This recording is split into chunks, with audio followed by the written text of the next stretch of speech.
Welcome back. Today I am reading Chapter 2, Clara.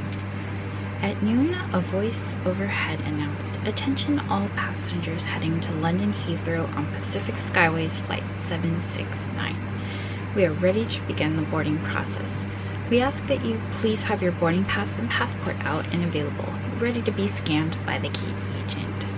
We kindly ask that you remain seated until your zone is called."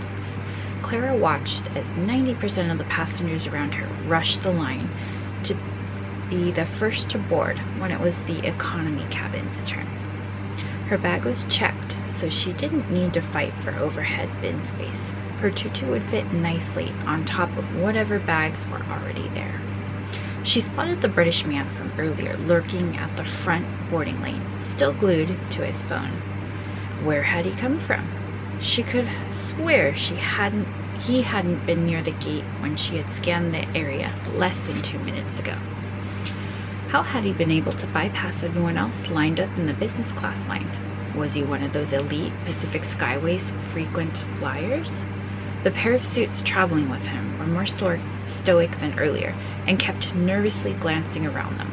Maybe they were as frustrated by the delay as the rest of the passengers. "Sir, if you'll follow me, please." A member of the airline staff guided the man forward. Another gate agent tapped the gate microphone. A high-pitched static rang out. Clara's hands flew to her ears. "Thank you for your patience. At this time, we'd like to welcome all those passengers seated in our business class cabin and our premium elite frequent flyers. Welcome aboard." She pulled out her earbuds and e-reader so they were within easy reach. "Next, we'd like to welcome any families traveling with children under the age of 2 and those individuals who might need a little extra time." A few families with strollers and little kids walked up to the gate. "We'd now like to welcome all remaining passengers with ticketed and confirmed seats on Pacific Skyways Flight 769 to London Heathrow to board at this time." Clara waited for the line to clear and then leisurely walked up to the now empty gate area. As she held out her boarding pass to be scanned, the gate agent remarked, "Lucky you, an exit row." Her eyes widened. An exit row? Huh, finally something good. Once on the plane, she settled into her seat. It was conveniently located off to the boarding door, next to the window. Although the flight attendants would sit right across from her in the jump seat as the plane took off and landed, when they weren't there, she was rewarded with a coveted extra legroom. Closing her eyes, she allowed her body to relax and fell asleep. A short while later, the captain's disembodied voice startled her awake. "Flight attendants, prepare for departure." She sat tall and rubbed her eyes. 2 women in teal airline uniforms found their way to the temporary seats. "Stinks for all the Z and J class packs who had to be moved, but it is nice that Leeds is on board," one of them said. "He's always super sweet. I could listen to that man talk all day. His accent is so dreamy." When was the last time we flew royalty?" "A month ago. We had Princess Leonore on board. It happens more often than you'd think." "I wonder what Paula would say if I snuck up front to deliver some extra hot towels to first." "Good luck with that. She watches her cabin like a hawk." When we had the sounds of the engines roared to life, killed the rest of the conversations. Clara processed the information she had just heard. The VVIP must be whoever Leeds was. As she had learned from Amanda, Z class was code for first class, and J stood for business class. Clara's mind went through multiple options and scenarios as she considered if it was worth trying to satisfy her curiosity by sneaking up to first class herself. Except the VVIP probably has an army of security officers. I wonder if they got a private car to take him to the plane, or if he might have passed through the passenger area. If he did, what does he look like? 10 hours later, the plane landed with no problems and taxied to the gate. Flight 769 had made up time in the air, but it was still 4.5 hours later than originally scheduled. On behalf of this LA-based flight crew, thank you for flying Pacific Skyways. Welcome to London, a flight attendant said. "I made it," Clara exclaimed. Landside once more, she stopped at the first restroom she spotted, then followed the signs to passport control and immigration, eventually ending up in baggage claim. Finding a quiet corner, Clara used the back of a metal chair to go through a basic ballet bar of pliés in first through fifth positions and stretch as she waited for the baggage carousel to roar to life. She needed her body in top form. 10 minutes passed, 20 minutes passed, then 30 minutes. One by one, the passengers from her flight collected their luggage until she was alone. "Excuse me, do you know if there are any more bags being brought up from this flight?" Clara asked an attendant. "It's been over half an hour." The elderly woman in a neon safety vest regarded her with a look of sympathy. "Once the belt stops moving, that's it for the flight. Go check with the luggage office. If it's not in there, you can file a claim with the airline. I'll be happy to show you where to go if you need it." The attendant was a welcome change from the airport workers she had encountered at LAX. Clara sighed and nodded. She followed along at a slower pace, dejected. "Cheer up, love. Things will get better. You just need a nice spot of tea once you get settled," the attendant offered. "Thank you. I've had a horrible start to my trip," she said with a hint of fatigue. The woman made sure Clara was settled before heading back to her post near the baggage belt. Tracing revealed her checked bag was probably still sitting somewhere at LAX. "We sincerely apologize for the inconvenience. I'll go ahead and flag the case for special handling. As soon as your trolley arrives at Heathrow, we'll have it couriered over to your hotel. Please leave your details here." Clara picked up a pen and copied the name and address of her hotel onto the form. The luggage office attendant made a few notes on his computer. "The airline is prepared to offer you a voucher good for up to £100 to assist with purchasing whatever personal items or clothing you need until it arrives. Are you heading to a hotel straight away? We can also cover your taxi expenses." "Thanks. I would really appreciate the cab fare. I'm feeling a little jet lag right now and not thinking straight. Can you possibly give me an estimate on how long it might take to get my bag to reach me?" She stifled a yawn with her hand. The attendant completed the lost luggage report for Clara. He gave her a grim smile. "Certainly. The next flight from LAX to LHR is scheduled for tomorrow. At most, it should take up to 2 days for your bag to reach you." She tucked a printed copy of the report into her handbag and made a beeline for the taxi stand outside the airport. The skies were gloomy, but a welcome change from the Southern California blue skies. A light mist came down and reminded Clara of Seattle.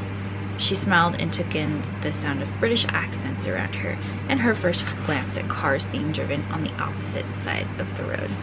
The taxi stand had a short queue of people ahead of her, a welcome sight compared to the congestion inside the arrivals area. Several bright flashes going off at the end of the terminal caught her eye. She squinted, trying to make out what was going on. A few tourists rushed from behind her, heading toward the commotion at full speed. "What on earth? It sounds like they're shouting leads. Is that the same person from the plane?" She let out another yawn and stretched, lifting her arm to try and work out a kink in her neck. Amanda would probably know what it's all about.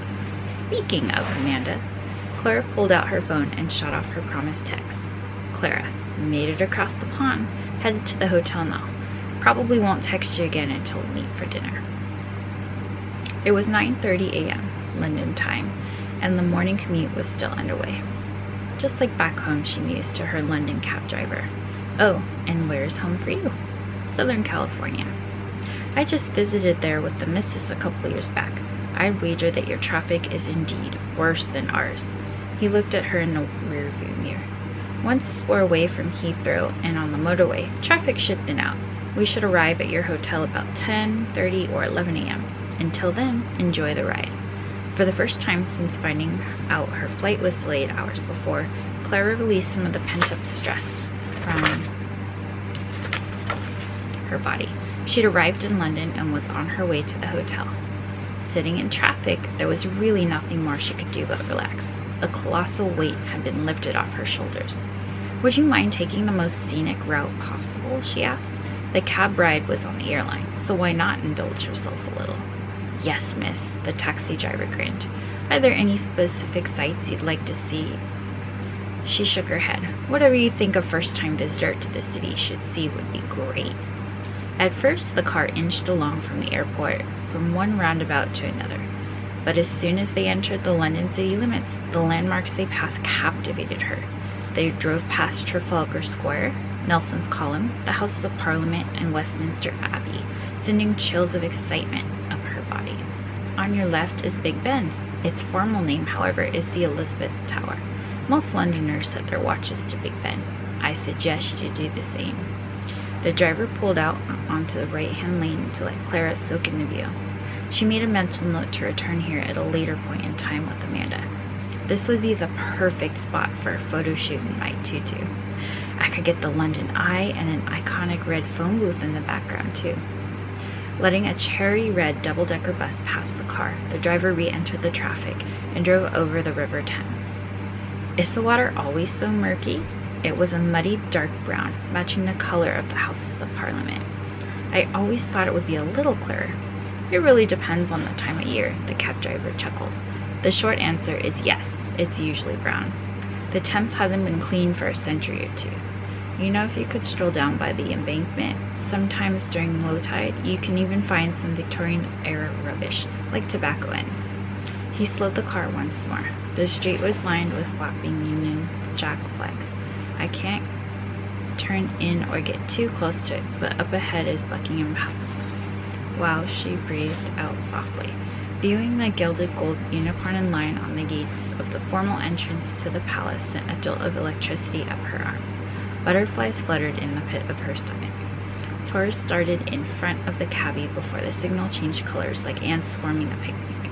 The area was even more chaotic than the Heathrow airport. There are so many people around here. I wonder how the royals get in and out. They have a police escort.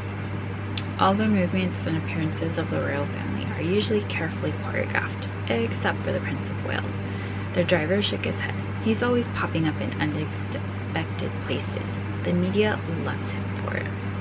Clara racked her brain. All she could remember that his Prince of Wales' name was Prince Edmund, and that was only because Amanda happened to have the world's biggest crush on him. He was her future husband. Before she could ask another question about the royal family, the taxi arrived in front of the beautiful, flat-fronted red brick Edwardian home that had been converted into a hotel. Thank you so much for all your help. You've really set the scene for my stay. The driver walked around the car and opened the door for her. She handed him the entire stipend Pacific Skyways had given her. Thank you, miss. It's been a real pleasure. Enjoy your stay in the UK. I hope this is the first of many visits for you. With no luggage to worry about, Clara settled her travel purse on one shoulder, tutu bag under the other, and walked up the 4 front steps to the lobby area. The foyer contained rich mahogany-colored walls, checkered patterned floors, and portraits of the family who must have once lived in the house.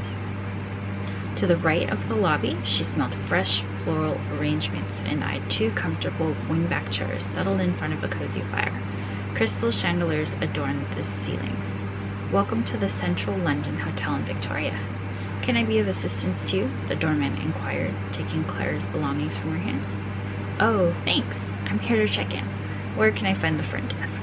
Right over there, miss. The attendant motioned for her to follow the hallway to the left into the lobby.